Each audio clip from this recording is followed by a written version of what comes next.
This video is going to be quite a long one because there's a lot to get through and it's all interconnected. It's in 5 parts plus the conclusion, so to make it easier to navigate, I've put timestamps to each section in the description. That way you can come and go and you can take breaks if you need to, although obviously I do advise watching the whole thing, particularly if you're going to be leaving a comment. My goal here is, in good faith, to explain rather than to proselytize. I see a lot of bad philosophy and a lot of misconceptions surrounding Antifa, so hopefully by the time this video is done you'll be able to understand some different worldviews. So, without further ado, Part 1. Meet the Antifascists. The first thing to internalize is that Antifa is not a group of people. You can't join it or be a member of it. There is no official uniform. Not everybody who masks up at a protest is necessarily anti-fascist, and not all anti-fascists wear masks. There is no single website or official leadership structure. There is no one official Twitter page, although some people do sometimes create fake ones. In fact, some people in Russia create fake ones. Ne tak li, господин Putin. Anti-fascism is a practical, ethical, political theory. It's less a thing you are, and more a thing that you can do if you want to. And what you do is oppose fascism by any means necessary. Most people, one would hope, are against fascism at least a little bit, but it's that going above and beyond, it's that any means necessary and actually taking action to stop fascists that takes you into Antifa territory. Any means necessary sometimes includes violence, as you probably know, and we'll talk about violence in detail later, but more often anti-fascist action is other stuff. To email a hotel or conference centre and tell them that white supremacists are going to be using it as a meeting place to get them kicked out is an anti-fascist action. To identify people at a white supremacist rally and email their employers to get them fired is an anti-fascist action. To turn up at a rally and be part of a non-violent counter-demonstration to drown them out is an anti-fascist action, or tearing down their posters, cleaning up their graffiti, taking down their websites, asking shops not to sell their books and materials, sending a mole into far-right groups in London and America on a year-long secret mission to film them and note who's talking to who is an anti-fascist project that the group Hope Not Hate have just completed. The story of that project is fascinating reading. Many anti-fascists conduct other political activist activities as well, defending working-class communities from evictions and police violence, setting up shelters when government cuts have forced them to close, all of which not only helps people but also restricts fascists' ability to draw on community frustrations for recruiting. These are the more common steps that don't involve the more attention-grabbing direct physical confrontation, but nevertheless raise the social cost of fascism and hopefully deter people from doing fascist things. I'm providing them here strictly as examples, not necessarily as prescriptions, though, side note, if you are going to tear down fascist posters, do use your keys, because sometimes they like to hide razor blades behind them. Liberals tend not to take serious anti-fascist action because fascism is super effective against liberalism for reasons that I've explained before here. So amongst anti-fascist actors you will tend, not always, but tend to find people who are a little bit further left than liberal, and maybe who even have criticisms of liberalism as a political philosophy. That might include communists and anarchists, as the symbol with the red and black flag indicates, or it might include people who haven't really picked a political label and who are just there in response to some specific issue in their local community, and that bit's quite important. Since there is no overarching Antifa structure, anti-fascists tend to organise locally and flexibly in response to specific local issues. So for instance, maybe the EDL are organising a far-right rally in a particular borough of London, and anti-fascist actors from that borough might get together to try and organise a counter-demonstration in response to that specific local issue. Anti-fascism has a long and proud history. Ever since fascism first crystallised in the early 20th century, there have been people organising across the left to fight it. In Italy and Germany to begin, with groups like Arditi del Popolo and Antifascistische Action. In those days, some anti-fascists did form groups with official structures, and then later, when fascist groups like the British Union of Fascists and the American Friends of New Germany cropped up, citizens started taking action in response. Something very worth bearing in mind is that not only are there a lot of honest misconceptions about Antifa out there are some downright lies going around as well. So for instance, after the Las Vegas mass shooting of October 2017, various right-wing pundits lied that Mr. Paddock, the murderer, had Antifa literature in his room, whatever that means. Following the Texas mass shooting of November 2017, people again lied that Mr. Kelly, the murderer, was a member of Antifa. Just be on your guard for stuff that might include tenuous speculations or fake screenshots that is designed to give you a false impression. We'll talk more about propaganda later on. Usually it's easy to spot this stuff. Anything that talks about somebody being a member of Antifa, that's a bit of a red flag because you can't be a member of it. But in the interests of getting an accurate impression, not necessarily a politically inclined impression, but just an accurate one, do be conscientious. Since the goal of anti-fascist action is to stop people from building fascism, one criticism of it, or at least one constantly relevant question, is, does it work? Because anti-fascist action tends to be local and specific, that's a question that rightly comes up whenever anti-fascists decide what tactics to use and what issues to respond to. It can't really be answered in the general form, does it work? Kind of like, does protest work? Can't really be answered in the abstract because it depends on what happens and how it's used and also what we consider to be a workable outcome. Kind of like the question, does music make movies more effective? It's like, well, sometimes it does and sometimes it doesn't, but it depends on what kind of music and the context and how it's used and also what you consider the word effective to mean there. One question that anti-fascists are asking themselves a lot more nowadays is how to effectively combat the new form of fascism today, which is trying to find mainstream appeal by toning down the Hitler salutes and the overt racism and using online spaces as well as the streets to grow their movement. The old school tactics of street confrontation might be effective, but not quite sufficient in the face of this new form of fascism. And we'll talk more about that later on. Because anti-fascist action is local and specific, another criticism of it comes from, among others, journalist Fang, who says that there are potentially bigger threats to progressive politics than your local skinhead Nazi. Big companies like G4S, Serco, BAE Systems, they have a lot more power than your local Nazi, and they profit from the kind of authoritarian, militarist, racist violence that fascism feeds on. So mightn't it be better to direct energies protesting and working against them? Mightn't it be better to just ignore the relatively small local neo-Nazi chapter? And certainly that's a line that you could take, although anti-fascists might respond by saying that we can in fact fight both small-scale fascism and larger-scale fascistic politics. And also, the influence of small-scale fascist organising on the media and through the media on politics shouldn't be ignored. For instance, see Charlottesville, which, although relatively small-scale, echoed right round the world. Hitler started out with 45 guys. Mussolini started out with just 100. So the anti-fascist stance is that it's probably better to nip these things in the bud, because in the right soil they can grow like that. Speaking of which, in order to fully understand anti-fascists, we also need to understand Part 2. Fascism. A common question that comes up when we're talking about taking direct action against fascism is, how do we decide who's a fascist? And there are two ways of asking this question. One is very, very helpful and clever, and the other one isn't so much. The not very helpful way of asking this question is, how do we decide who's a fascist? With the implied answer being that we can't, and therefore anti-fascist action is moot and off the table.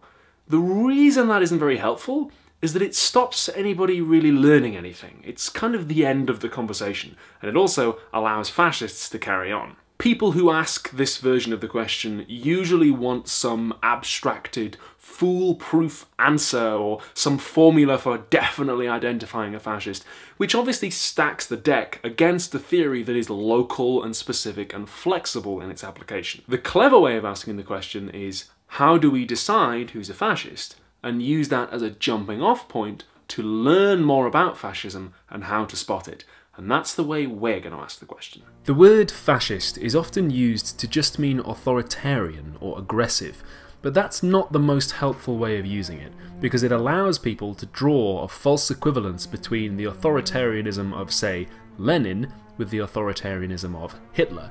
Although both were authoritarian, they went about it in very different ways for very different reasons, and only one can accurately be called a fascist. Since fascism has been around for about 100 years now, it's had a few different versions. It's an essentially conservative ideology, all about preserving some mythologized version of the way things used to be, or restoring past glory to make a glorious future.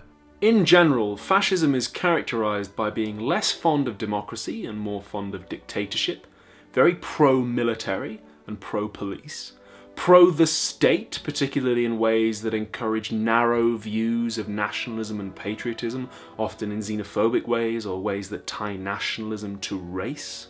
Pro-toxic masculinity, according to which straight cis men should be dominant over and violent towards people of other genders.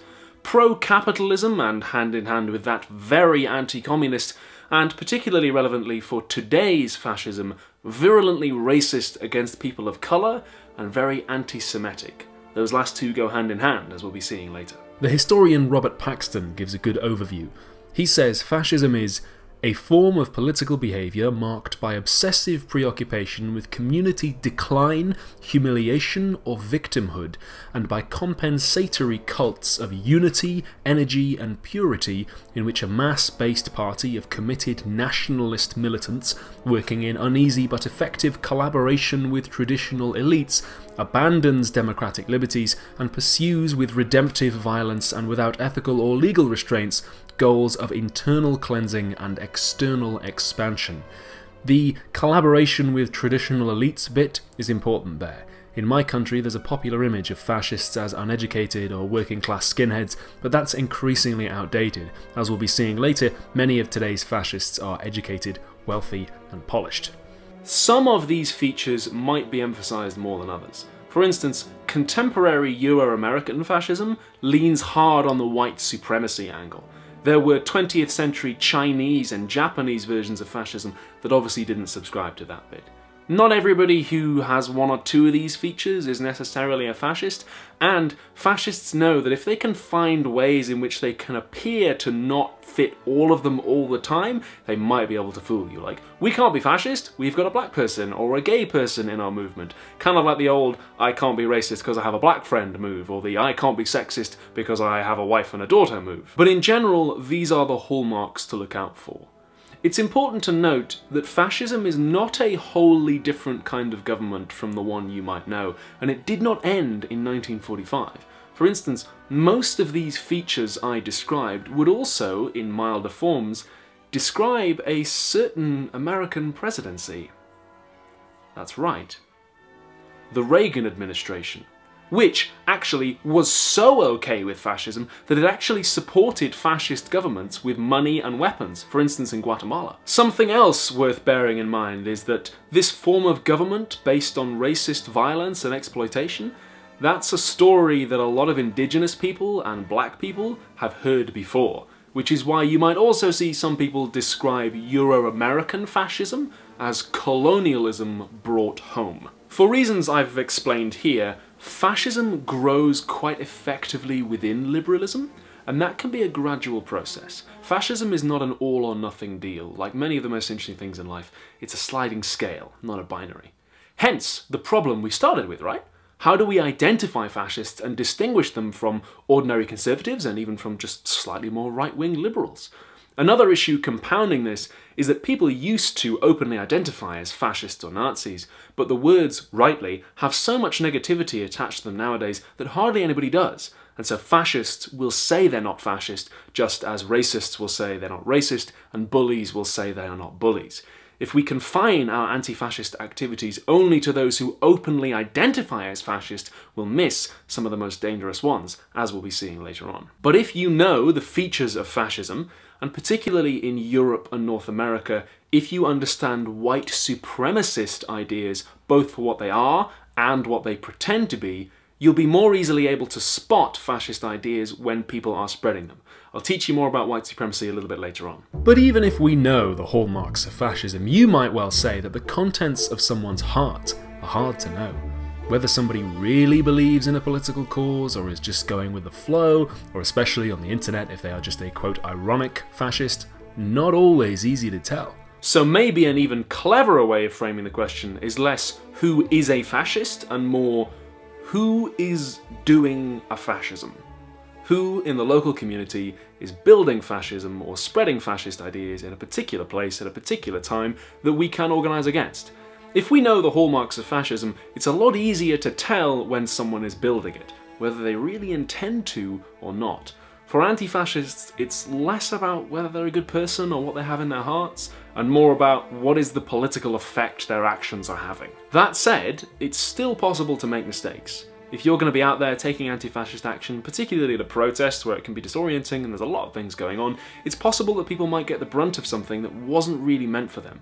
In fact, that mole I mentioned earlier who infiltrated fascist groups in London and America, he got pepper sprayed in the face by an anti-fascist protester whilst pretending to be a fascist, which is...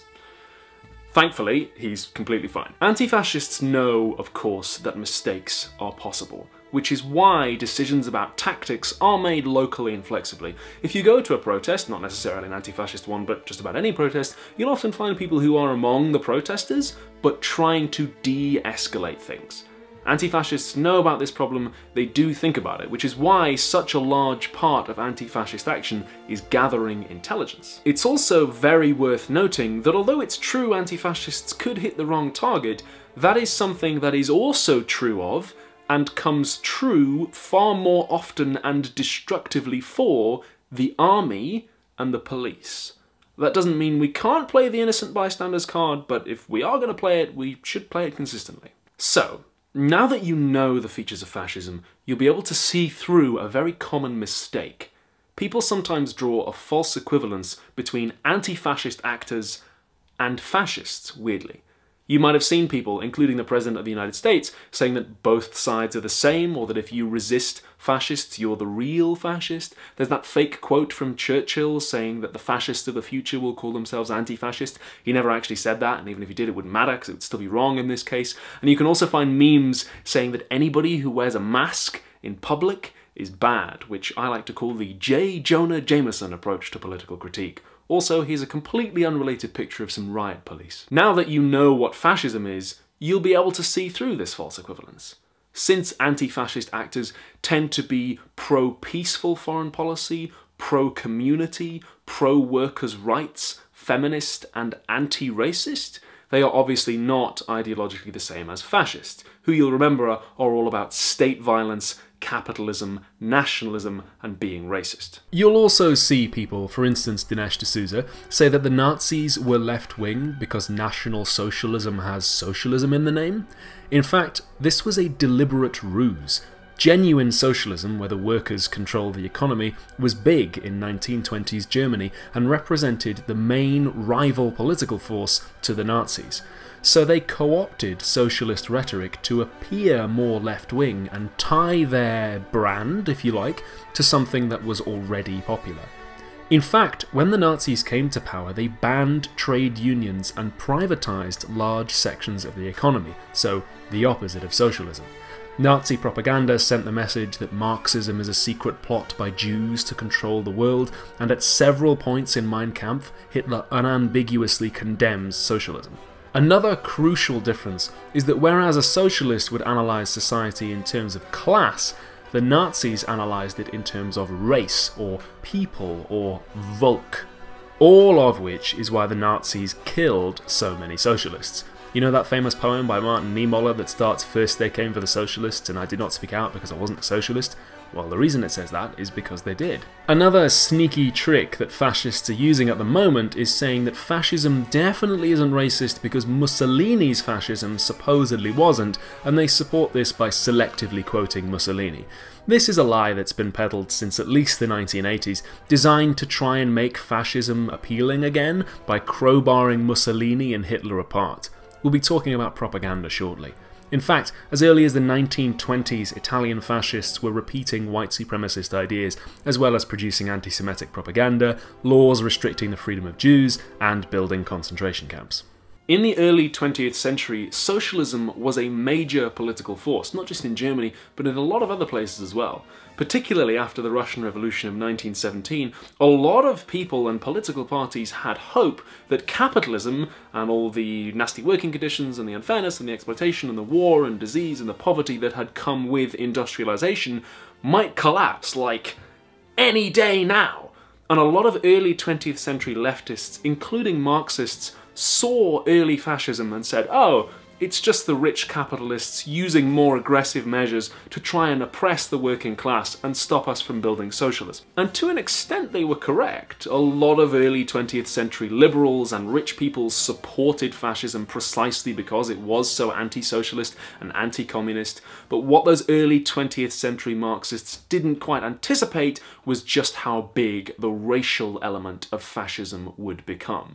Fascists weren't just working with rich capitalists in order to keep the working class in their place, they were dividing the working class along racial and national lines and making them fight each other instead of fighting the rich. Which is why, to this very day, socialists and fascists really do not get on.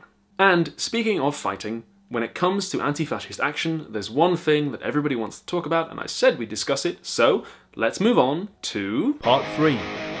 Violence. Another kind of false equivalence is to say that anti-fascists and fascists are just as bad because both use violence. We've seen already that anti-fascist action is not violent all of the time and is targeted at those who are openly building fascism. Contrastingly, we'll be seeing in section 5 how contemporary fascism is truly genocidal in its ambitions. So the first reason this is a false equivalence is just because the scale of the violence on the table here is not the same. But still, some people maintain that violence has no place in politics, and they criticise anti-fascism because it doesn't rule out using violence as a political tactic. And this idea is false in a very interesting way, because violence actually occupies every place in politics. Politics is the distribution of power, and power is enforced using violence. For instance, the army and the police force are both forms of controlled violence in the service of liberalism. Every border implies the violence necessary to maintain it. Capitalism requires the threat of eviction and preventable poverty in order to motivate you to keep going to work. I mean, it's called the police force, not the police everybody sit down and talk about it. Politics is all about violence. Every political ideology legitimizes violence against somebody. That's just what politics is. We often call things violent because they stand out to us, not from a background of peace, but from a background of things that we might call violent if we really thought about it, but we don't because they appear normal to us. A great small example of this was drawn to my recent attention by LA Times writer Adam Johnson, who points out that this Fox News headline says, "Violence breaks out after police kill a student," not "violence breaks out when police kill a student." See the difference there? The initial police killing is not there portrayed as violent, even though somebody was shot dead by people who carry guns in the service of the government. Because the police killing somebody is seen as normal. Be very clear about this though. Just because all political ideologies legitimize violence somewhere doesn't mean that they're all the same or all equally good choices, and therefore it also doesn't follow from this that all violence done in the name of anti-fascism is good. What it means is to say that a particular form of political engagement is bad because it features violence isn't quite enough, because they all do. If anti-fascism and fascism are equivalent because they both feature violence, then every political position is equivalent because they all feature violence.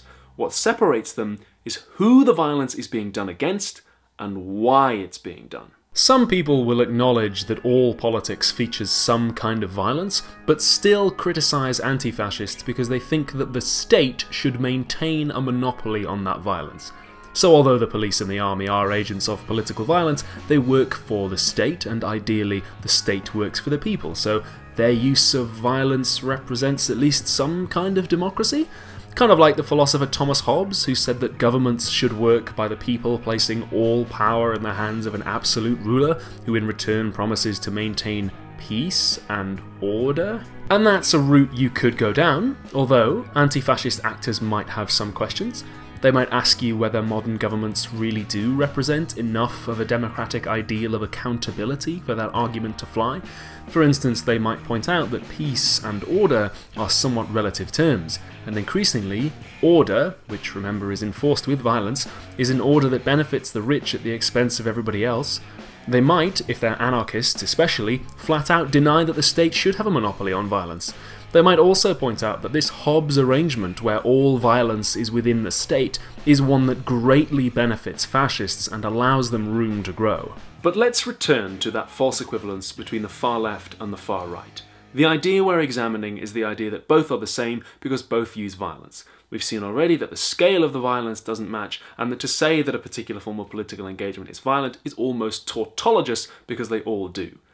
When it comes to understanding political violence, a concept that might help you is the friend-enemy distinction, which comes from philosopher and Nazi, in fact, Carl Schmitt. Don't say that I never cite any right-wing thinkers on the show. Schmitt said that your political enemies are people that you might get along with, and one or two of them you might even like, but when push comes to shove, you will not even necessarily kill them, but just let them die. You'll be okay with them being removed.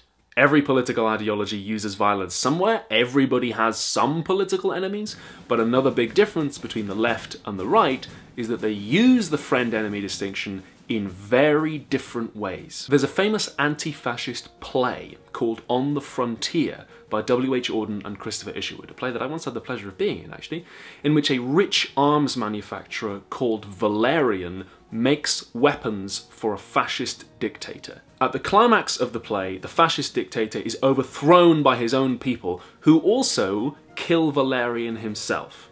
But just before that, there's a crucial scene in which Valerian's friend comes to him and says, "It's all over, the revolution's happened, you need to run away with me now and abandon all your wealth and power and flee to another country with me."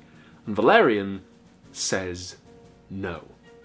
He chooses to stay.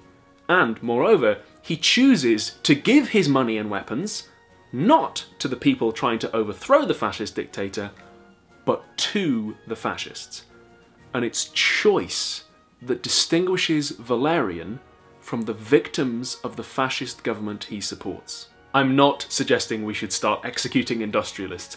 I'm illustrating that if you're a fascist and anti-fascists come for you, you have a choice. You can give it up. You can renounce what you said, say, "I'm sorry, I'm going to retire and read a lot of books and understand why I was wrong." Alternatively, you could just go on with the rest of your life and stop turning up to fascist rallies. And anti-fascists probably aren't going to buy you a pint and be your best friend, but they'll move on. And the historical evidence supports this. When fascists in a particular city stop getting together and organising, anti-fascists go back to their lives as well. In fact, some anti-fascists engage with fascists and provide services to try and get them out of the movement so that they can move on with their lives. But if you're a person of colour, if you're trans, or a person with a disability, or gay, or Jewish, or whatever, and fascists come for you, there is nothing you can do that will make them happy except stop existing. I'm going to demonstrate that in a little bit more detail in section 5, and the historical evidence supports it as well. Every concession given to the fascists of the 20th century only emboldened them. That's the key ideological difference between the far left and the far right. Anti-fascists organise themselves against those who are building fascism, not just those who have fascist sympathies or fascist thoughts in the privacy of their own heads, but those who are choosing to be out in public building a fascist government. And if you're doing that, that is a thing that you can non-violently stop doing. If you're a political enemy of Antifa, you can become a friend. If you're a political enemy of fascism, though, either they lose or you die. Again, it does not follow from that all violence done in the name of anti-fascism or done by the left is okay. What it is to say is that those who draw an equivalence between the left and right using violence are missing a much richer and more interesting layer of philosophy. Another false equivalence you might see is when people associate anti-fascist action with terrorism. People will try to form this association in your mind by talking about left-wing terror, or the vegan ISIS, or by spreading the kind of lies that we looked at in section 1, and it relies on a not very helpful understanding of anti-fascism and a not very helpful understanding of terrorism too. The dictionary definition of terrorism is the unlawful use of violence or intimidation, especially against civilians, in the pursuit of political aims. This definition is a little bit inadequate, and the reason it's inadequate is because some Western military interventions and even policing actually fit that definition. For instance, the Iraq War. and yet they are not commonly called terrorism. So the concept as it is being used in the political world by real people, never mind what it says on paper, must be a little bit more detailed and more refined than that. According to terrorism scholar Louise Richardson, terrorists want three things: revenge, renown, and a response. That's a specific political response, like the withdrawal of troops from whatever area they're occupying. Anti-fascist actors tend not to seek renown. In fact, they're notoriously media shy. They do want specific political responses, though, like wanting fascists in a particular city to go home. But because they are local and flexible in their application of the theory, they tend to be less about revenge, in the way that, for instance, some captured ISIS fighters have identified the Iraq War as a source of humiliation which motivated them to violence against America. Or, for instance, Elliot Rodger, who described his killing spree as retribution against women because they wouldn't sleep with him. Those are just two examples of revenge in terrorism. I'm not trying to draw any other kind of equivalence between them. Another key feature of terrorism is that its targets are fungible, which means interchangeable.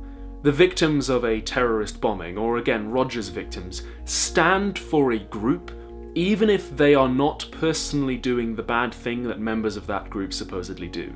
They may not personally have invaded Iraq, they may not personally have rejected the man. The point is, the targets of terrorism are more symbolic than specific, and to the person committing the act, what each individual is actually doing politically doesn't really matter. Contrast that with, say, the assassination of Abraham Lincoln, where the target was specifically chosen because of his political actions. Terrifying, no doubt, but not terrorism. Because anti-fascist action tends to be local and specifically targets those who are doing a certain thing, namely building fascism, its targets are not really fungible. And therefore, comparing it to terrorism doesn't really help us understand the mindsets of either anti-fascists or terrorists for that matter. What it does do is allow fascists to call for the state to use existing anti-terrorism measures to crack down on those who oppose them. Having discussed political violence in the abstract, we're now ready to talk about it as a tactic. As prologue, we should note that the line between violent tactics and non-violent tactics is often quite blurry, particularly where public protest is involved, because a protest can be loud and intimidating and tense even without violence, and because, as we identified earlier, violent is a somewhat politically relative term. The supposed neat dichotomy between peaceful, good protesters and violent, bad protesters is used to justify excessively punishing those painted as bad. For instance, at time of writing, around 200 people, including a handful of journalists who were present at a protest for the inauguration of President Donald Trump on January the 20th of 2017, are facing felony charges ranging from rioting to conspiracy to riot. Without wishing to comment politically, two things are worth noting about these proceedings for our philosophical purposes. Firstly, the evidence that the Trump regime is bringing against many of those charged is merely that they were present on the day and wearing black. Ordinarily, this wouldn't be sufficient evidence for criminal activity, since those are both perfectly legal things to do, but an attempt is being made to use the bad protester label to lower the bar of evidence required for conviction in the minds of those handling the cases. We might think that someone commits a crime and is then therefore a criminal, but it can work the other way around. Convince people that someone is a criminal by nature or by their association with something they already think is bad, and they will be more likely to believe that a crime has therefore been committed. Another example of this comes from scholar Lisa Marie Cacho, who demonstrated that after Hurricane Katrina, black people retrieving supplies from abandoned shops was described in the media as looting, but white people doing the exact same thing was described as scavenging. In that case, black skin was a mark of criminality, and from that it was then assumed that a crime must have been committed. The second thing worth noting about the January 20th cases is that the batons, chemical gas, stun grenades and kettling that the police used on the day have not been painted as unduly violent, which demonstrates that the bar of evidence for showing that people working for the government are bad and violent is considerably higher than the bar required to demonstrate the same thing about those who disagree with the government. Again, we call things violent because they stand out, not from a background of peace, but from what we think is normal. Some people will acknowledge that all politics involves violence somewhere, but will still say that using non-violent tactics is more effective for achieving the desired goal. And undoubtedly, sometimes it is, which is why the vast majority of anti-fascist action, although confrontational, doesn't get directly physically violent. Anti-fascists regularly consider whether non-violent tactics could be used instead. You don't want to only use violence because there are some problems that violence can't solve. They also regularly consider the way that using violence as a tactic can play into the kind of machismo and toxic masculinity that certain political movements can sometimes get caught up in, which can shut down the contributions of anti-fascists of other genders. However, there is a long history of confrontational, violent, and illegal tactics succeeding in achieving their political goals. For instance, the American Revolution, the Irish War for Independence, the Haitian slave revolt, the Jamaican slave revolt, hell, to look at the modern age, Stonewall, the catalyst for LGBT rights in the USA, was a literal brick-throwing riot. Not to mention the American Civil Rights Movement, to which the Black Panthers made their contribution. All of these a great deal more violent, you might notice, than contemporary anti-fascist action, and obviously all of them a great deal less violent than fascism. Here we have to restate the does it work question that we examined in part 1, and again the answer is that it can depend. The historical record shows that direct confrontation can be very successful in shutting down fascists, but it can have its drawbacks too. Some people worry that using violence against fascists might make liberals sympathise with them, and in certain contexts that can be right. Optics is very important, as Contrapoints has pointed out before. Again though, that's something that anti-fascism, because it's a local and specific and flexible theory, will consider on a case-by-case basis. It's also important to bear in mind that liberals will tend to sympathise with fascists anyway, for reasons that I've explained before here. The spectacle of anti-fascist violence can sometimes bring attention to fascists and recruitment. It's true. The anti-fascist response to that is that although it might bring some recruitment, if you can't hold a meeting or you can't pass out flyers because you keep getting shut down, then attention is all well and good, but you won't be able to capitalise on it. In addition, the first time a fascist gets punched, it gets a lot of attention, second time, a bit less attention, third time, even less. We also need to be careful not to oversimplify the reasons why people join fascist movements. If being a victim of violence was all it took for somebody to sympathise with your political cause, then a lot of other political movements would find their ranks filling up a lot faster than fascism's are. Some people say that calling fascists fascist, rather than letting them hide behind a euphemism, might push them to embrace fascism. This is an empirical claim, and we can look to the historical evidence. Feminists have been called feminazis for years, and women have been subjected to centuries of violence, but there hasn't been a mass conversion to fascism on the part of the female population. This argument seems to imply that what's bad about fascism is the aesthetics of it, rather than the effects it has. The anti-fascist way of looking at it would be to say that it doesn't really matter whether fascists wear uniforms or even openly identify as fascists, what matters is the effect of their political ideas. Another objection, though, is to be a pacifist, and say that whilst non-violent tactics might not be as effective in certain circumstances, they are nevertheless morally required. And that's a road you could go down. Anti-fascists might say in response to you that they expect you to condemn the violence of the state and the violence of fascism in similar terms. They might also point out, as we'll be explaining a little bit more detail later on, that there is no peaceful form of fascism, and therefore direct action against it could be seen as self-defense, which again is something that you could deny is morally acceptable. People do deny that violent self-defense is okay. History can give us some clues in this discussion. In my country, Britain, we have a specific word for not resisting fascism. The word is appeasement. Appeasement was Britain's official policy towards Hitler before World War II, just give him what he wants and hope he's satisfied with it. Today, to call someone an appeaser is quite a strong political insult, because, spoilers for anybody watching this in the year 1939, appeasement didn't work. In fact, it could never have worked. As we'll be seeing in part 5, peaceful coexistence with fascism was never really an option. You might see people say that hate is on both sides and that love must win. I've talked before about the words love and hate in politics here, so I won't dwell on that, but do be aware that hate versus love talk can be used to draw false equivalences too.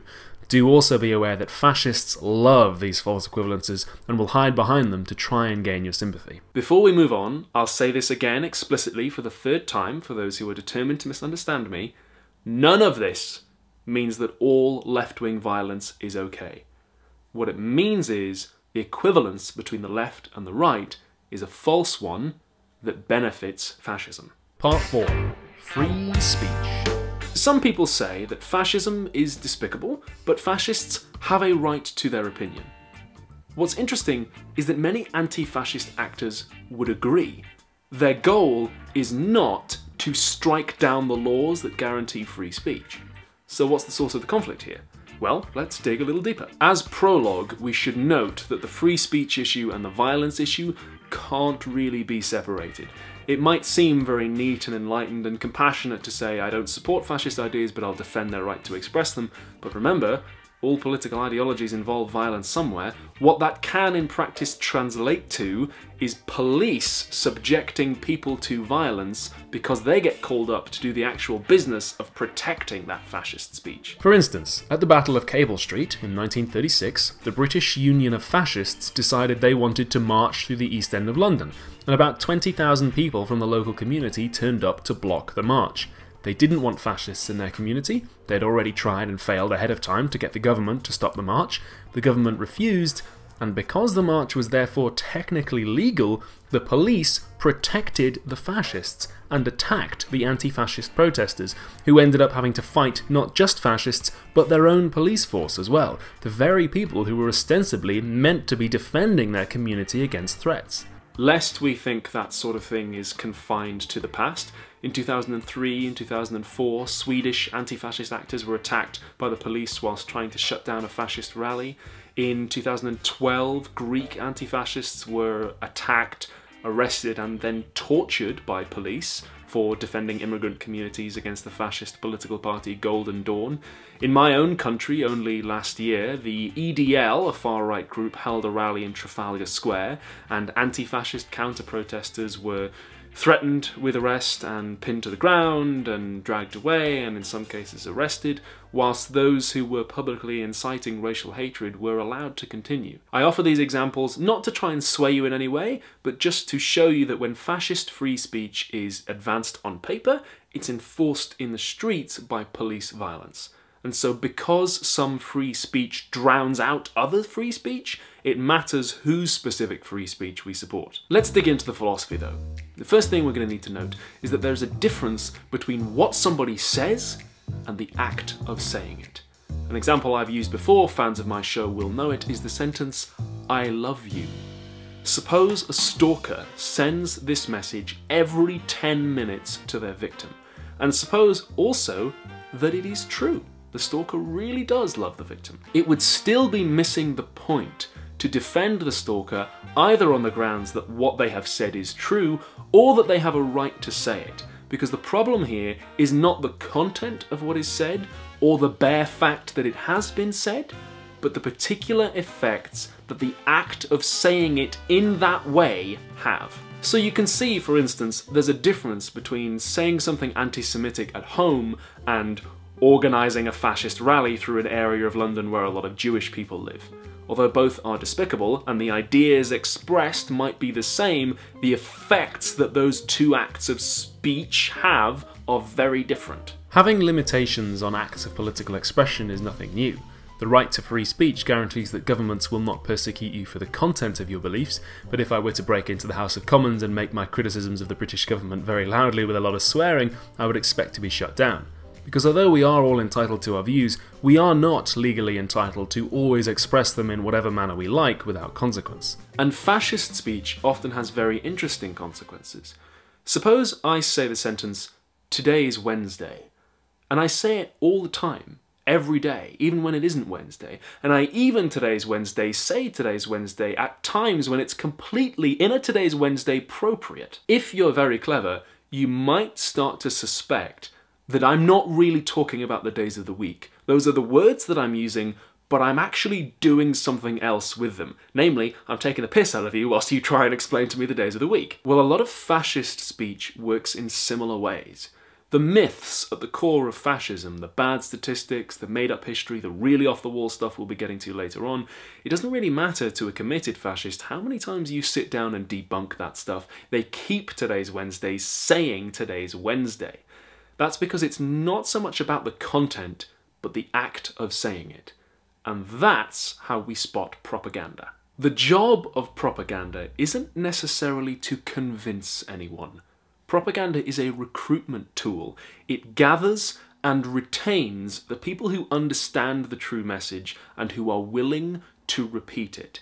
It doesn't really matter to a committed white nationalist how many times you sit down and debunk the ridiculous white nationalist conspiracy that the world is secretly being taken over by Jews.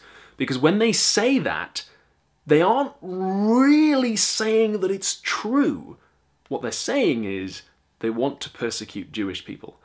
And their audience are all running around trying to explain the days of the week, saying, come on our talk show and explain your weird theory about the days of the week. Bring this idea to the free marketplace of ideas that we may debunk it. Whilst some of their audience are sitting there going, oh, I get it.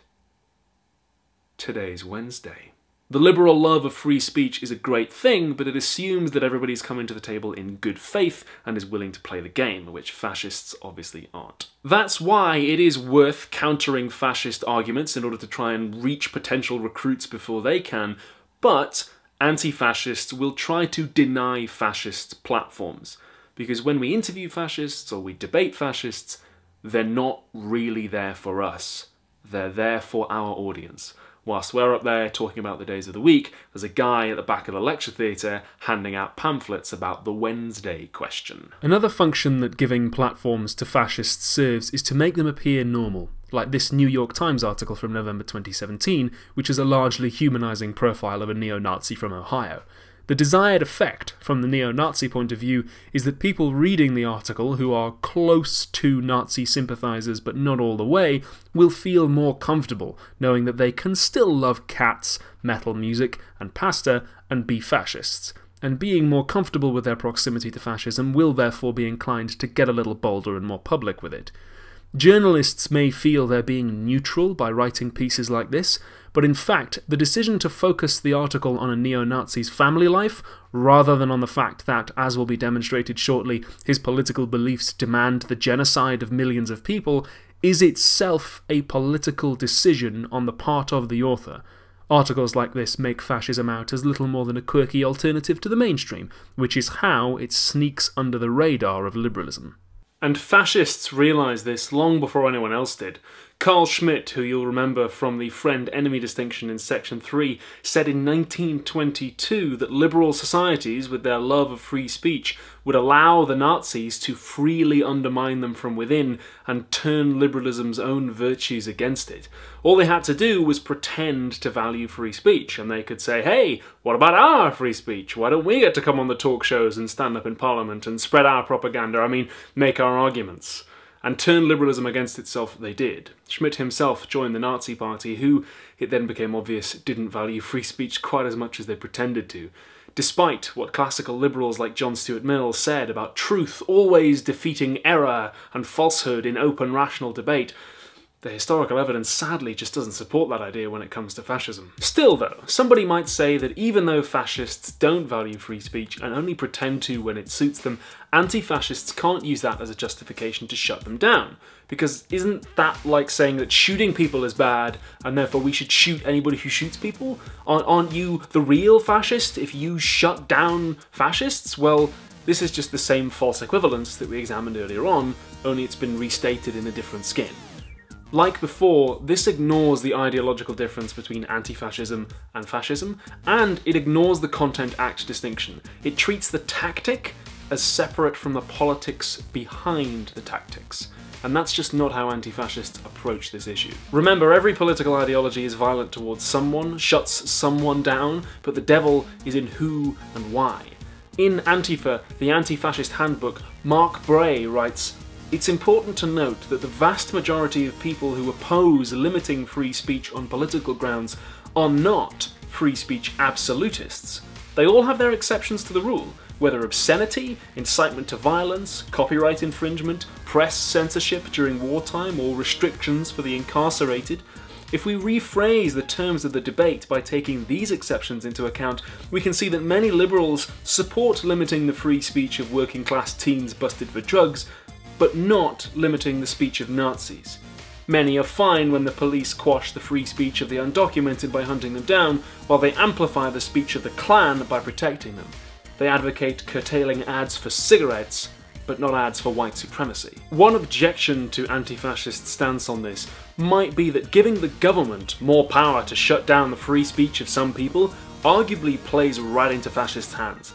And that's probably true, but it's not really what anti-fascists are after. Anti-fascist actors know from experience that liberal states and their police forces will usually defend fascist speech, so there's not much use looking for help there. Because anarchists swim freely through the Antifa ocean, empowering the state to tackle fascism is not usually what they're after. Rather, the goal is usually to enable communities to take a more direct approach, which they do. Since it often appears in the news, it's worth briefly touching on free speech in universities and academic freedom. Firstly, academic freedom is not the same thing as freedom of speech. Academic freedom refers to researchers and academics being free to investigate those topics that interest them and being able to publish their findings publicly without the government removing points of view it doesn't like. This has not always been allowed, even recently. The George W. Bush regime, for instance, attempted to prevent scientific evidence from being published that demonstrated, among many other things, that humans are contributing to climate change. The Eisenhower regime subpoenaed several academics, including school teachers, for un-American activities because of perceived left-wing sympathies. Academic freedom has nothing, in fact, to do with people outside of universities being guaranteed protected speaking engagements on campus.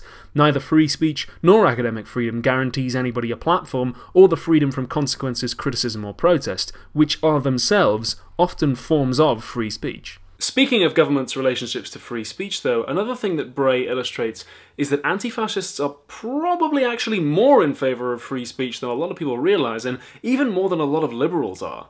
We tend, I think, to assume that countries like the USA and the UK allow everybody free speech at the moment, and that anti-fascists are trying to chip away at that, but that's not quite true. Western governments do restrict free speech for all kinds of reasons. For instance, undocumented immigrants and prisoners have huge curtailments on their free speech, which anti-authoritarians, many of whom also swim freely through the Antifa ocean, would oppose. And of course, we know that if you have a lot of money, you can make your free speech go a lot further than somebody else's. Bray also writes, "The false assumption that the United States maximizes free speech rests on the unstated fact that this right only applies to non-incarcerated citizens. Therefore, millions of people in the United States are deprived of the elements of this freedom. In contrast, anti-authoritarians seek to abolish prisons, states, and the very notion of citizenship, thereby eliminating this black hole of rightlessness. They also aim to construct a classless, post-capitalist society that would eradicate significant discrepancies in our ability to make our speech meaningful." Many will argue that this is simply impossible. Even if that were true, however, what is at issue here are the values being espoused, not their likelihood of being enacted. Pundits attack Antifa for being anti-free speech, yet even if you agree that shutting down fascist organising constitutes an infringement upon the free speech of fascists, it is still patently obvious that anti-fascists advocate for far more speech in society than liberals, both quantitatively and qualitatively. Today's anti-fascists want to shut down today's fascists, whereas today's fascists, well, let's take a look. Part 5. There is no peaceful white nationalism. Contemporary Euro-American fascism leans hard on white supremacy, so let's talk about that. One thing that modern fascists are very good at is marketing, and that's because they know their audience. They know that if anti-fascists shut them down, liberals might be inclined to take their side, and they increase their chances of that happening if they can lie by marketing themselves as peaceful. By now, we've seen that words like peaceful and violent are somewhat politically looser than we might have initially supposed, but fascists will do whatever they can to appear peaceful specifically in the eyes of liberals. White supremacists will rebrand themselves as white nationalists, white identitarians, white civil rights activists, or alternative ethno-nationalists, or the alt-right, finger quotes everywhere. They'll do sneaky things occasionally like denounce the Nazis or denounce the KKK. They won't call it a white supremacist rally, they'll call it a free speech rally or a march against communism. They don't call it the Seattle White Nationalist Convention, they call it the Northwest Forum. They'll say things like, we just want peaceful relocation of people of colour, not genocide. Or they'll say, other races have an ethno-state, why can't white people? Or they'll say, black people are proud to be black, aren't you proud to be white? Do you hate your own people? Don't fall for it, it's a ruse. White nationalism as an idea can only be established through racist violence and ultimately through genocide, and I'm going to prove that for you right now. We established earlier on that every political ideology legitimizes violence against somebody, but the devil is in who and why. So let's pop the hood and see who is on contemporary fascism's hit list and why. The why is easy. At the core of white supremacy, or whatever name they try and use to sell you on it today, is the myth of white genocide. White genocide is a conspiracy theory which says that the immigration of people of colour and interracial relationships are leading to the extinction of white people. Furthermore, though they often won't say this bit openly, this genocide is supposedly being orchestrated deliberately by the Jews, or globalists, which is often just a euphemism for Jews. It's a scenario that's no less ridiculous now than it was 120 years ago when it was invented by American racists and then it got picked up by the Nazis. White people are not going to go extinct anytime soon. Demographic change is not the same thing as genocide, and it should go without saying that it's not being orchestrated by Jews. And you might well wonder how anybody could ever believe that. Well, they'll use all kinds of tactics to try and sell you on it. Sometimes they'll rebrand the white genocide myth and call it something like the Great Replacement. They'll try and feed you all kinds of dodgy statistics about immigration rates, birth rates, crime rates, IQs. They'll talk about the cultural incompatibility of immigrants. They'll say they're not racists, they're just race realists. The idea that nationality is somehow tied to race is something that you can find traces of, often even in quite mainstream discourse. A skinhead Nazi ranting about how Jews are trying to take over the world and kill all the white people probably isn't going to persuade many.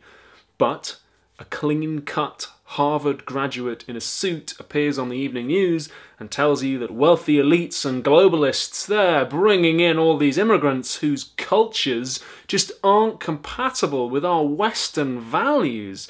And 6 months down the line, everyone's going, whoa, where did all these Nazis come from? One thing they love doing is assuming without evidence that current data trends will continue decades and even centuries into the future.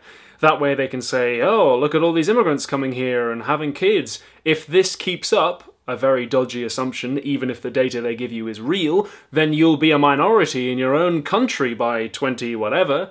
Note how that not only contains that very dodgy statistical assumption, but also the structure of that sentence already draws a line between you and whoever the supposed new majority will be, which rules out the possibility that together you might form something better. YouTube's own Sean does great work debunking the ways white nationalists lie about statistics in order to try and sell you on this white genocide conspiracy theory. I thoroughly recommend his work. Recall what we said earlier on about propaganda and how it doesn't really matter that it's false? Remember, the goal is, if not to fool you, then at least get you to repeat the message without realizing what it is. So they'll say that they want to prevent white genocide and peacefully build a white ethno-state. That's the why of the violence, so who's the who? Well, here's the key to figuring that one out. Barack Obama is a black man, despite the fact that he had one white parent and one black parent. Mixed-race children, nowadays, are not considered white, and that's going to have some big implications. Interestingly, this wasn't always the case. It used to be that if you had one white parent, you were white. The boundaries of whiteness have shifted a huge amount over the last few centuries and varied from place to place. In fact, it wasn't until around the turn of the 19th century that the so-called one-drop rule came into effect. States like Tennessee and Virginia started saying that if you had one drop of blood in you from a person of colour in your ancestry, you couldn't be called white anymore. These new laws were in part designed to prevent former slaves and their descendants from enjoying the full benefits of whiteness, and to keep them in poverty by preventing them from marrying into white families, mixed marriages being at that time largely illegal. They were also designed to keep immigrants out of the USA. Courts and legislators literally invented whole racial categories just to establish that would-be immigrants weren't white, since at that time you had to be if you wanted to come into the country. A shift in the way whiteness is defined also reflected the growing popularity of eugenics, the pseudo-scientific myth that good social things happen if you sterilize or exterminate people of color and people with disabilities in order to control whose genes enter society. With eugenics, whiteness became even narrower. White nationalists, including the Nazis, began to define their people, or Volk, as excluding not just all people of colour, but people with disabilities, LGBT people, Jews, and so on. Incidentally, although the Nazis are the most infamous practitioners of eugenics and legalised racism, they were inspired by eugenicist racist laws that were passed and widely used in the USA for decades before the Nazis even got close to power. So, whiteness wasn't always recessive, but laws that were designed to keep people of colour down after emancipation and the myth of eugenics mean that even after most of these laws have been struck from the books, we have inherited in the modern age this classification of whiteness as recessive. How does this help us find who is on contemporary fascism's hit list? Well, fascists say that one of the big causes of white genocide is the immigration of people of colour. So let's say that we hypothetically stopped all immigration of people of colour to a particular country, say the United States. Obviously that would be horrifically racist and immoral, but generously setting that aside, it also wouldn't actually work to achieve the goal that the fascist wants. Because what about all the people of colour who already live there? Mixed-race children in the modern age do not count as white, and so the proportion of mixed-race people compared to white people is still increasing. White genocide is still happening. Of course, it isn't genocide, it's just demographics changing over centuries as a result of how we choose to construct whiteness, but according to the fascist, that's some kind of Jewish plot. So what can they do? Well, they have to pass laws against interracial relationships. But I mean, that ain't gonna work. People are still gonna fall in love, people are still gonna have sex and produce mixed-race babies, so they've got to segregate the races, keep them separate, and make sure nobody's having sex with anyone they're not supposed to. And remember, ideology has to be enforced with violence, so the police have to start enforcing it. That means things like compulsory terminations for mixed-race pregnancies, forced sterilization, punishments for people who are convicted of racial pollution. But wait, there's more. People still find ways around segregation, so it has to be enforced more strictly until it becomes ghettoization. We know from history that separate but equal doesn't happen. But people sneak out of ghettos too, so they need to be removed even further away and remanded to camps where they can be watched. Or deported. The Nazis had a vague idea to deport all Jews or people they considered Jews to Madagascar in the hopes that they would just die there or on the way, but it turns out that deporting and persecuting millions of people makes you quite unpopular with other countries. The Nazis actually began with voluntary, peaceful deportations, which weren't voluntary or peaceful, because Jews were being either forced to flee by vigilante violence that the state allowed or stirred up, or were being deported, which is to say arrested, imprisoned, and subjected to violence directly by the state. And what if they won't go, or can't go, to the internment camps, or wherever it is the fascist plans to deport them to? It's a big job. Remember, we're talking about every single person of colour in the country. In fact, more than that, because remember, whiteness is defined as even narrower than that. They've got to be rounded up, they're going to try to come back, or escape, or return illegally. And in the end, the only way to be 100% sure that white genocide can't happen, which it isn't, remember, it's a conspiracy theory that demographic change is somehow a plot by Jews, is with extermination. Real genocide. Because whiteness is defined as one-drop recessive, contemporary white supremacist fascism defines the very existence of people of colour as a threat. All of them. This is not a slippery slope argument, this is the built-in conclusion of contemporary fascism. If left unchecked, it leads inexorably to total racist violence and genocide, and the historical evidence is the final proof. In fact, it must lead there. Its own internal logic demands it. The who is at least everyone who isn't white. That's why appeasement was doomed to fail. That's why there is no peaceful white nationalism, there is no peaceful white supremacy, there are no peaceful Nazis. Fascism is not simply an alternative political viewpoint that one can hold.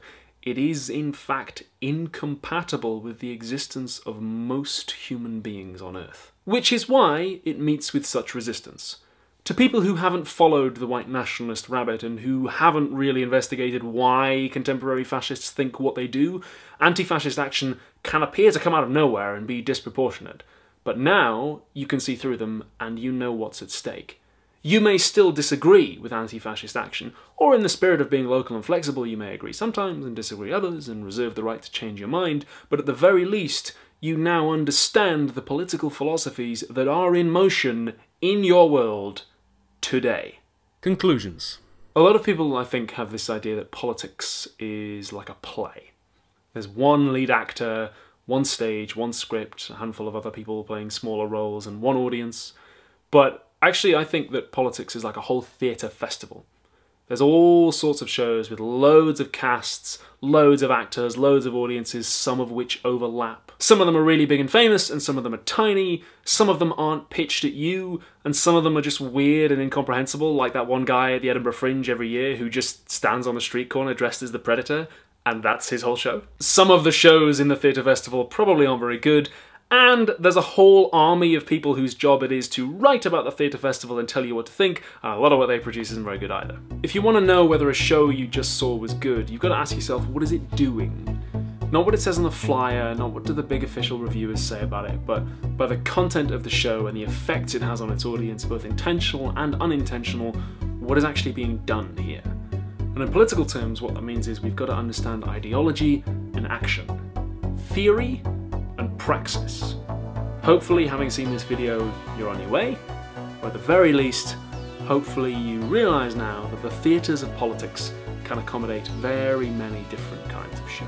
If you liked this video, I have a tip jar at paypal.me/philosophytube. Think of it like me putting a hat round at the end of the lecture. Patreon.com/philosophytube is where you could make a regular donation to help me pay rent, afford food, and keep giving away free philosophy education.